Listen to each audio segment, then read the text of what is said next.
Awesome. Okay, good afternoon, everybody. A packed room today. Thank you all for coming. President Trump is making America affordable again through his proven economic formula of powerful tariffs, fair trade deals, massive middle-class tax cuts, energy dominance, and aggressive deregulation. The overwhelmingly positive economic data released this week underscores the significant progress the president has already delivered. Tuesday's CPI report marked the latest confirmation that President Trump has defeated Joe Biden's inflation crisis. Since President Trump took office, core CPI has increased at just a 2.4% annualized rate, substantially lower than the 3.3% annual rate inherited from the Biden administration last January. Importantly, as inflation cools, Americans' wages are rising, giving the American people more purchasing power. And with what is likely going to be a record-breaking tax refund season in the next couple of weeks, the American people will be reaping the rewards of the massive tax cuts that were signed into law by the president. Thanks to President Trump's signing of no tax on tips, overtime, Social Security, boosting the child tax credit, and locking in the 2017 Trump tax cuts, independent estimates project the average American tax filer could expect up to an extra $1,000 bump to their tax refund next year. This is going to be a helpful boost to working families who are making ends meet. On the energy front, the national average price for a gallon of regular gas this week fell to its lowest level in 5 years, thanks to President Trump's drill baby drill agenda. According to Gas Buddy, the average price for regular gas on Monday was below $3 per gallon in 43 states, below $2.75 per gallon in 30 states, and at or below $2.50 per gallon in 17 states. In fact, gas prices were below $2 a gallon at stations in at least 19 states. Don't forget, this was unheard of just a couple of short years ago. Overall, drivers are projected to spend $11 billion less at the gas pump this year than they did last year, resulting in hundreds of dollars in critical savings for the average American family. We're also seeing the housing market rebound as borrowing costs ease and income growth outpaces home price gains. According to a new report also released this week from the National Association of Realtors, existing home sales in December rose to their fastest pace in 3 years. To further improve housing affordability, President Trump has recently announced and directed Fannie and Freddie to purchase $200 billion worth of mortgage bonds. As a result of these actions, mortgage rates have fallen to their lowest level in years. As of last Friday, rates for the average 30-year mortgage are down more than 1 full percentage point. Because of these significant declines, monthly housing payments are now at their lowest level in 2 years, and we expect this decrease to continue. As someone who was enormously successful in real estate, President Trump understands that owning a home is about more than just having a physical asset. It's about empowering young people to stake their claim in the American dream. It's about giving newlyweds a place to make their own and start a family. It's about promoting the spirit of hard work, determination, and yes, the rugged individualism that has made America the greatest country in the history of the world. President Trump knows America is strongest when it's a nation of owners, not renters, and he is determined to unlock that opportunity for as many Americans as possible. That's why he will outline additional housing initiatives during his major speech in Davos next week, and we look forward to seeing many of you there. Finally, this morning, President Trump unveiled a healthcare plan for America called the Great Healthcare Plan, and a video message detailing his solutions to lower costs for all Americans and significantly improve our healthcare system.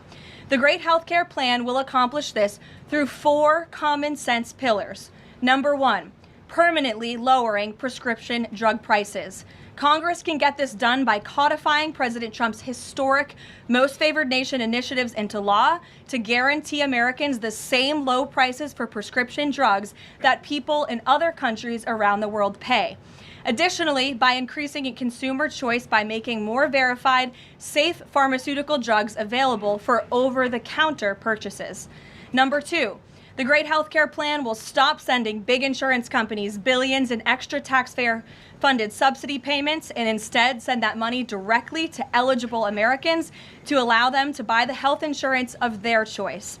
Additionally, by funding a cost-sharing reduction program for healthcare plans and ending kickbacks from pharmacy benefit managers to large brokerage middlemen.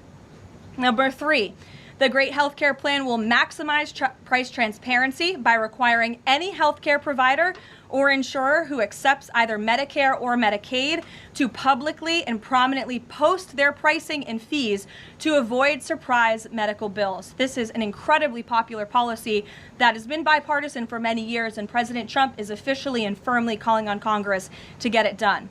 And number 4, holds big insurance companies accountable by requiring them to publish rate and coverage comparisons up front on their websites in plain English so consumers and everyday Americans can make the best purchasing decisions for them and their families.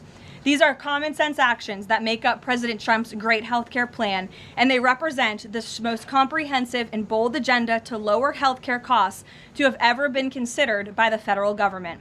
Congress should immediately take up President Trump's plan and pass it into law. For Americans watching at home, you can visit greathealthcare.gov right now for more information on the Great Healthcare Plan. And with that, we will open it up to questions. In our new media seat today, we have a familiar face, Riley Gaines. I'm surprised it took us a year to get you here, but I'm very happy to see you. I know you have a new podcast, The Riley Gaines Show. And so thank you. And you brought a beautiful baby and your lovely husband too. So thank you so much for joining. And why don't you kick us off? Absolutely. Well, thank you. First and foremost, congratulations to you. Being a girl mom will change your life in the best way possible. So excited you get to shop all the pink and the frilly and the bows. I was in Washington, D.C. earlier this week for the Supreme Court case. There were 2 arguments that were heard surrounding sex-based rights and if it's constitutional for states to pass laws that ultimately protect those rights for women. If the Supreme Court rules as anticipated in favor of maintaining these sex-based rights, is the administration prepared to take action against the states? I believe at this point it's 23 states that don't have those protections for women? Absolutely. And as you know, Riley, the administration already has done so. We've taken action in a number of fronts against these states who are failing to uphold the president's executive orders in this administration's policy of simply protecting women in women's sports and in women's private spaces. We've gone to the mat with large universities in this country as well to try to fight for what's fair and what's just for women and girls across the country. So I know you were at the arguments. I listened to them myself as a woman and as a former athlete, and I think the president speaks on common sense on this issue, that women's sports and private spaces should be protected, and that there are 2 genders, there are 2 sexes. That is not something we should be afraid to say in this country.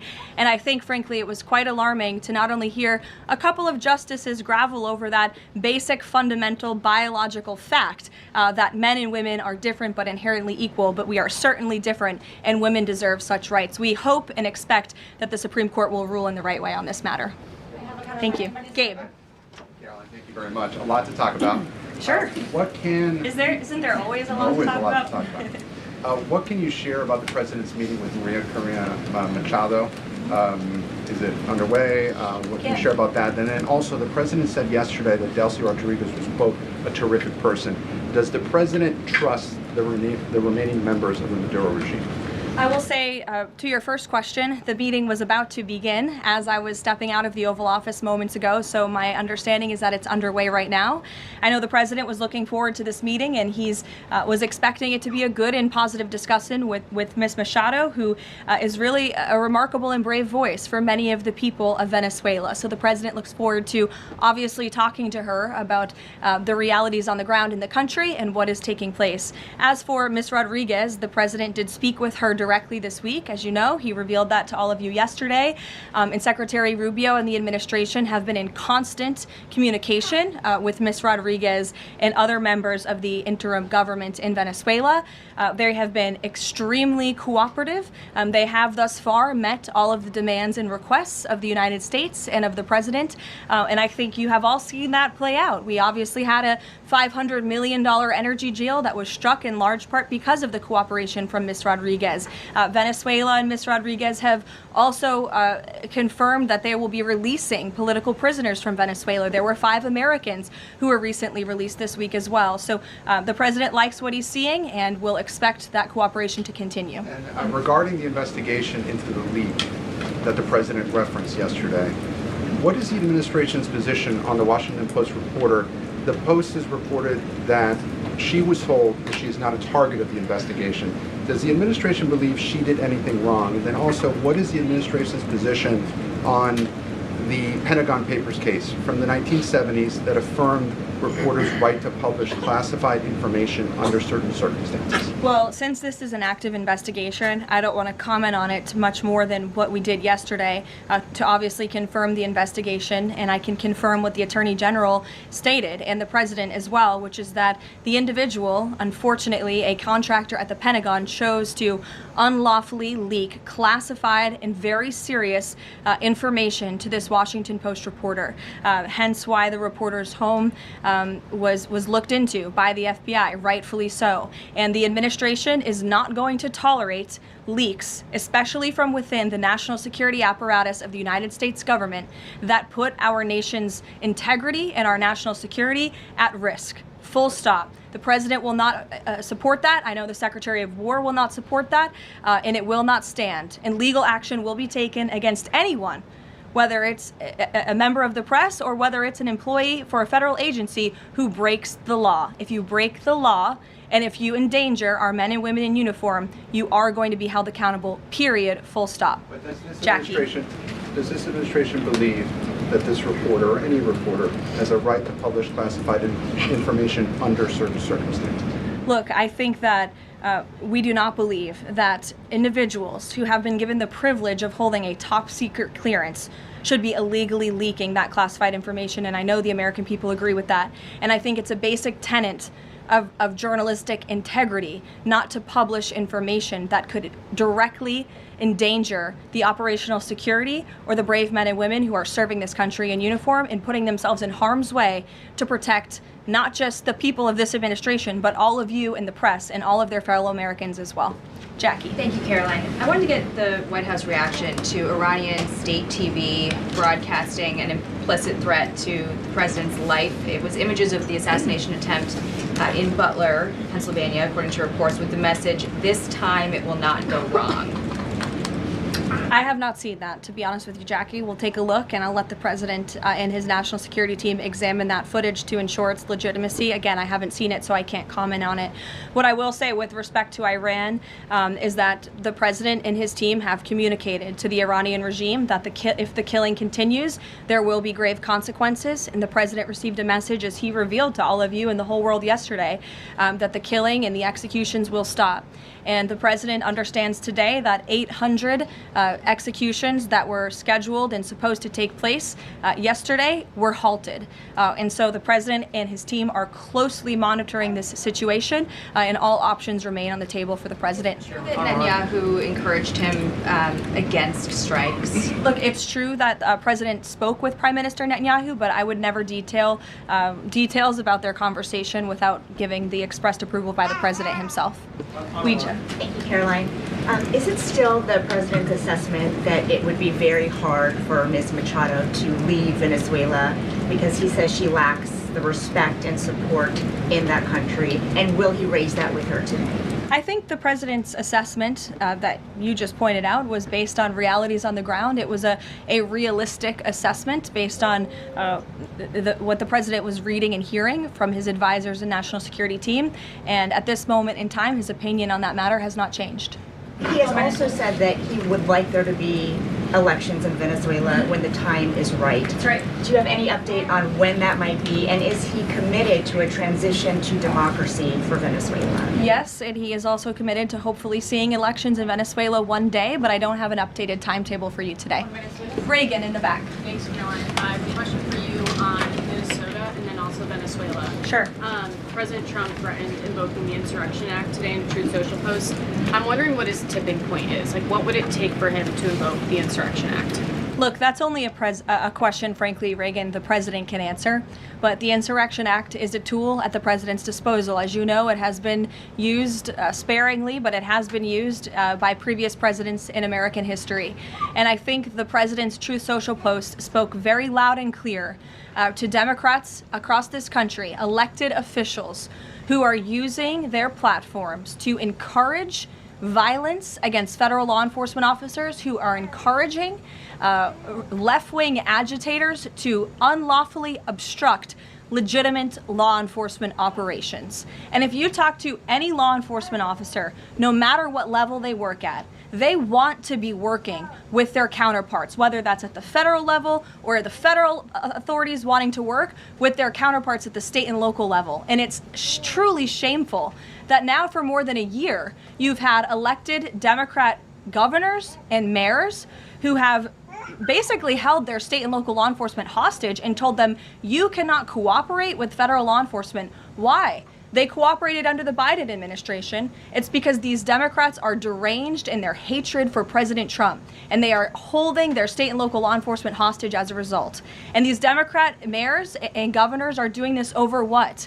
Over the lawful and legitimate law enforcement operations to remove violent criminals from the streets of Minnesota, from the streets of California, from the streets of New York, and from the streets of every state across this country. And you don't see these riots and this vandalism taking place in states like Florida. Why? Because you have a governor in that state who has empowered federal and local authorities to work together. And it's despicable what we're seeing from these Democrat politicians, especially in sanctuary states and cities across the country. Yesterday, Karoline. Go ahead, John. Oh, thank you so much. My question is, President Trump has talked twice in recent days, once at the Kennedy Center and then to Reuters again last night about canceling the election. Why is he talking about this? I believe you're referring to the president's interview at Reuters last night. I was in that interview. It was a closed-door interview. Obviously, there was not audio or video. The president was simply joking. He was saying, we're doing such a great job. We're doing everything the American people thought. Maybe we should just keep rolling. But he was speaking facetiously. And then one more. Sure. On the labor secretary. She's under investigation. Has he spoken to her about this? I don't know if the president has spoken directly to the secretary. If they have, I'm unfamiliar with that conversation. But I have spoken to the president about that report regarding the secretary. He's aware of the internal investigation and he stands by the secretary, and he thinks that she's doing a tremendous job at the Department of Labor on behalf of American workers.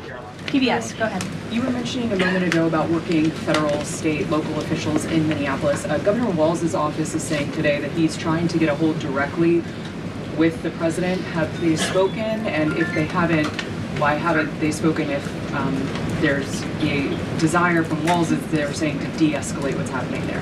I'm not sure if that's a genuine offer to speak with the president. I was with the president about 30 minutes ago and they hadn't spoken at that point. Look, the president is always willing to answer the phone when people pick up and call. When there was another tragic shooting many months ago in Governor Walz's state, he spoke directly with the governor. But I would ask that the governor stops inciting the harassment and illegal obstruction of law enforcement in his state. All ICE and federal law enforcement are trying to do are remove people like this off of the streets of Governor Walz's city in Minneapolis and of his state in Minnesota. If you look at some of the individuals in this photo, these are all illegal alien criminals who came into our country under the previous administration. This is some of the most disturbing crimes you will ever read about. And there's only a few reporters in this room who will actually talk about these individuals. This is all ICE is trying to do. They are trying to remove people like this from Governor Walz's state. And so yes, he should pick up the phone and he should say that he will cooperate with this president and with the federal government in making Minnesota safer, because that's all President Trump and his administration want to do. Mary. Thanks, Caroline. The president says he wants money to go directly to Americans so they can buy their own insurance. How exactly would this work? And can the president assure Americans that this will be enough to cover their healthcare costs? So this is the second principle in the president's healthcare plan, lowering insurance premiums specifically and ensuring that that money is going directly back to the American people and cutting the kickbacks that then raise those premiums. So this plan, once put into legislative text and passed by Congress and sent to the president's desk, will stop sending big insurance companies billions of an extra taxpayer-funded subsidy payments and instead send that money directly to eligible Americans to allow them to buy the health insurance of their choice through, you may have heard it be referred to as health savings accounts. Whether that ends up being the actual name of such accounts, we'll have to see. Again, Congress and the White House are going to work together to put this plan into action. And then secondly, the Great Healthcare Plan will fund a cost-sharing reduction program for healthcare plans, which will save taxpayers at least $36 billion and reduce the most common Obamacare plan premiums by over 10%, and that's according to the Congressional Budget Office. 20 million Americans in recent weeks have seen their healthcare costs soar. Can he assure them that if this plan is put in place, that they will be able to cover those costs? If this plan is put in place, every single American who has health care in the United States will see lower costs as a result. They will see more transparency. All of these proposals that are within the Great Healthcare Plan are incredibly popular with the American people, and they will impact everyone, not just a small fraction of those who are within the healthcare marketplace, but every single American will continue to see their costs go down. And I will note that they already are with respect to prescription drug prices. When you look at what the president has done with most favored nations, you've seen these big pharmaceutical companies in the Oval Office saying that this president and his team were nonstop, around the clock, pressuring us and negotiating with us to lower the cost of prescription drugs for Americans. And we are already seeing that to the tune, in some cases, of more than 500%. And that Trump RX website is something that the administration will be formally launching very soon, so Americans will have access to those lower costs of drugs. Josh. Thank you. The president has called on credit card companies to lower the cap rate to 10% effective the 20th next week. If they don't do that, what's his...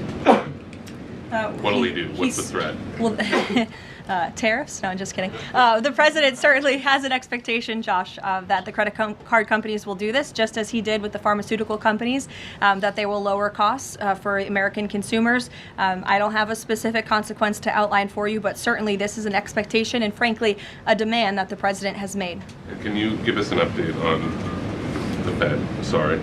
There was some reporting from, I think, Fox Business that Rick Reeder had an interview this week scheduled. The president's indicated he's already made a selection, or at least he's settling on someone.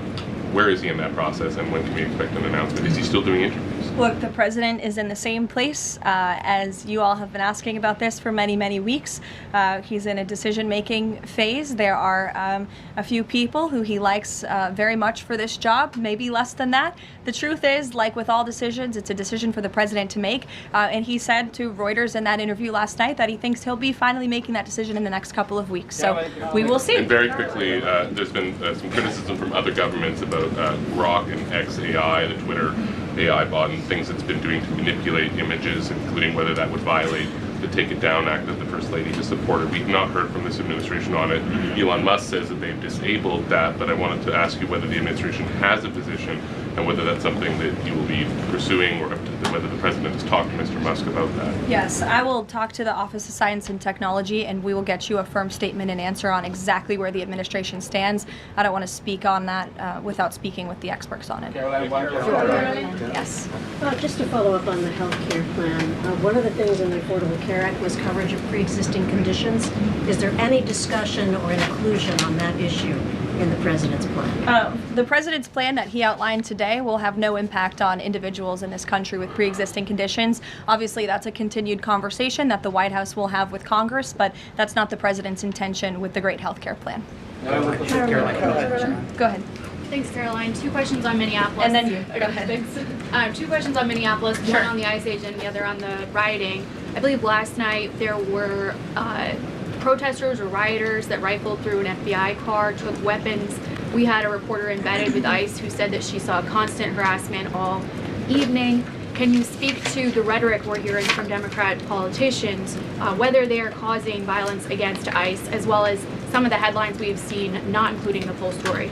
Yeah, I mean, to your first point, I think I've addressed that these Democrat governors and mayors in not just Minnesota, but in states across the country are essentially, they've referred to ICE agents who, again, are brave men and women. And I would encourage everyone in this room, and I would encourage Governor Walz and other Democrats who are demeaning law enforcement to sit down and have a cup of coffee with an ICE agent or a Border Patrol agent. These are great, patriotic men and women who have families, who put on the uniform every day and are following our nation's immigration laws at the direction of their bosses and again, at the direction of the law. They are simply trying to enforce the law. And the Democrat Party has demeaned these individuals. They've even referred to them as Nazis and as the Gestapo. And that is absolutely leading to the violence we're seeing in the streets. If you look at some of the images out of Minneapolis last night, look at this vehicle. Look at what it says. It says F ICE. You have these individuals who are putting their middle finger, proudly so, at the camera.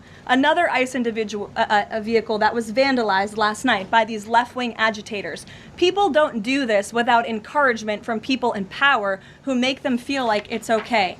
Here's another one. And I'm pretty sure this car, you can't see it, said the best agent is a dead agent or something to that effect. This is despicable rhetoric that we're seeing, and the media is absolutely complicit in this violence, because if you look at the headline from CNN, protests erupt after federal agent shoots man in Minneapolis, that is not the story, that is not the truth. If you actually want to know the truth, you can look at what the Department of Homeland Security released, which is that this ICE agent was executing a targeted operation against a Venezuelan illegal alien who was unlawfully present in the country. And when this ICE agent tried to detain the individual, 3 more of his comrades came rushing out of a house and started ambushing and attacking the ICE agent. They used a shovel or a broom to smash his face in. And so yes, that agent had to use self-defense and take up his weapon to protect his own life. That is what's happening on the streets of Minneapolis. That's what's happening on the streets, unfortunately, of these Democrat-run cities and states where you have elected officials who are encouraging such violence against our brave men and women in law enforcement. Thank you, Caroline. 2 questions. First, a follow-up on one of my colleagues who asked you about the president's interview with Reuters. You said that he was joking about canceling the elections, but Americans for generations have fought and died for democracy, for this democracy. Are you saying that the president finds the idea of canceling elections funny? Andrew, were you in the room? No, you weren't. I was in the room. I heard the conversation, and only someone like you would take that so seriously and pose it as a question in that way. Caroline, next Thank you, Caroline. Senator Elizabeth Warren said that the president called her earlier this week to discuss caps on credit card interest rates. I'm curious, would the president work with her and other Democrats in Congress on a legislative fix to this issue? I think the president would work in good faith with anyone in Congress for a good legislative fix that would benefit the American people. And that's precisely why he called Senator Warren earlier this week on that matter. Thanks, Caroline. Earlier, you were just defending ICE agents generally. And earlier on, Secretary Noem spoke to the media, and she said, among other things, that they are doing everything correctly. 32 people died in ICE custody last year. 170 US citizens were detained by ICE, and Renee Good was shot in the head and killed by an ICE agent. How does that equate to them doing everything correctly? Why was Renee Good unfortunately and tragically killed? Are you asking me my opinion? Because an ICE agent acted recklessly and killed it unjustifiably. Oh, okay. So you're a biased reporter with a left-wing opinion. What do you want me to do? Yeah, because you're a left-wing hack. You're not a reporter. You're posing in this room as a journalist, and it's so clear by the premise of your question. And you and the people in the media who have such biases but fake like you're a journalist, you shouldn't even be sitting in that seat. But you're pretending like you're a journalist, but you're a left-wing activist. And the question that you just raised and your answer proves your bias. You should be reporting on the facts. You should be reporting on the cases. Do you have the numbers of how many American citizens were killed at the hands of illegal aliens who ICE is trying to remove from this country? I bet you don't. I bet you didn't even read up on those stories. I bet you never even read about Laken Riley or Jocelyn Nungray or all of the innocent Americans who were killed at the hands of illegal aliens in this country. And the brave men and women of ICE are doing everything in their power to remove those heinous individuals and make our communities safer. And shame on people like you in the media who have a crooked view and have a biased view and pretend like you're a real honest journalist. Kelly. 2 quick questions on Iran. I wanted to ask first, just if you can say, how close was the president to potentially launching strikes last night, and was it the Gulf states that convinced him not to do that, as some of the region there have said? Well, look, Kelly, I know there's been a lot of speculation in the media about what the president is going to do at any given moment or any given night.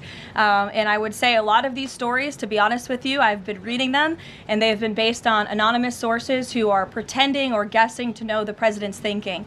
The truth is, only President Trump knows what he's going to do, and a very, very small team of advisors are read into his thinking on that. And as I just told you, he continues to closely monitor the situation on the ground in Iran.